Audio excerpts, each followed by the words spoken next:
The James Webb Space Telescope changed everything. But it has a limitation most people don't realize. It can only look at a tiny patch of sky at a time, like peering through a keyhole. In September 2026, NASA is launching a telescope that sees 100 times more sky in every single image. It's called the Nancy Grace Roman Space Telescope, and it's designed to answer the questions Webb. The James Webb Space Telescope changed our understanding of the universe. It showed us galaxies from the dawn of time, atmospheres of alien worlds, and stellar nurseries in unprecedented detail. But Webb has a fundamental limitation. It sees the universe through a narrow keyhole. Its field of view is tiny, extraordinarily sharp, but only able to examine a small patch of sky at a time. In September 2026, NASA will launch a telescope designed to solve that problem. The Nancy Grace Roman Space Telescope will see 100 times more sky in every single exposure than Webb. It is built not to zoom in, but to survey, to map billions of galaxies, discover thousands of exoplanets, and probe the nature of dark energy across cosmic time.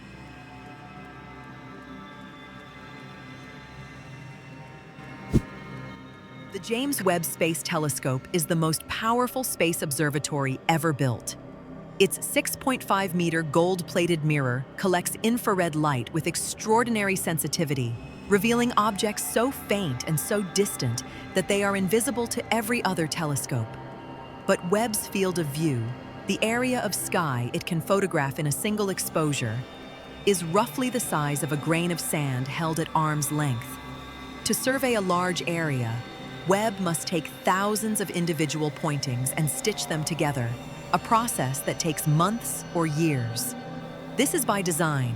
Webb was built for deep, targeted observations, but it means vast regions of the sky remain unexplored.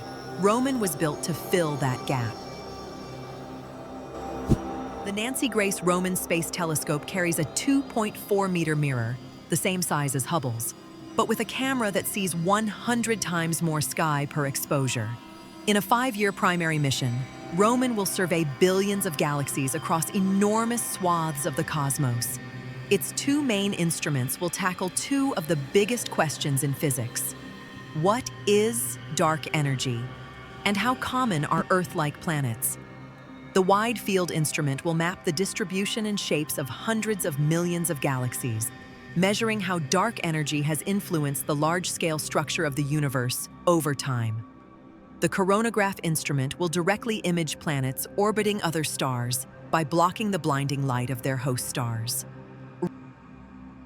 Roman's wide-field surveys will measure the shapes of galaxies with extreme precision. When light from distant galaxies passes near massive objects like galaxy clusters, gravity bends and distorts the light, an effect called gravitational lensing. By mapping these distortions across billions of galaxies, Roman can reconstruct the invisible web of dark matter that pervades the universe. More importantly, by measuring how that web has evolved over cosmic time, it can constrain the behavior of dark energy, the mysterious force driving the accelerating expansion of the universe. Combined with data from the DESI survey and the Euclid telescope, Roman will deliver the most precise measurements of dark energy ever made. Roman will discover exoplanets using a technique that is difficult from the ground: gravitational microlensing. When a star with planets passes in front of a more distant star, the gravity of the foreground star and its planets briefly magnifies and distorts the background star's light. By monitoring millions of stars simultaneously, Roman is expected to discover thousands of exoplanets, including free-floating rogue planets that wander through the galaxy without orbiting any star. Its coronagraph will also attempt to directly photograph planets around nearby stars, blocking the starlight and revealing the faint glow of worlds that would otherwise be invisible. If successful, it will be the first space telescope to directly image an exoplanet using this method.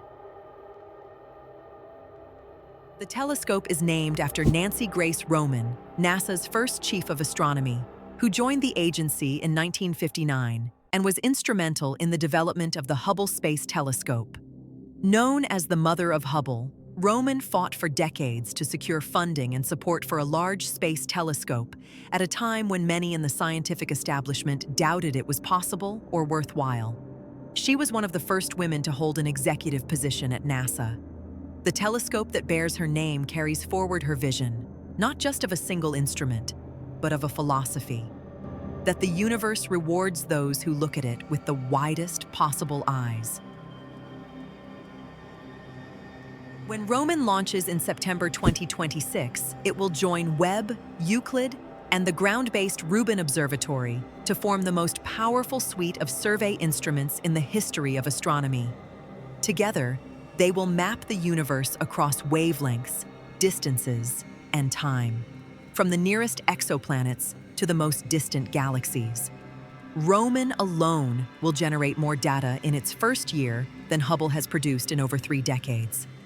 We are entering an era where the challenge is no longer finding things to observe, but processing the flood of discoveries fast enough to understand them.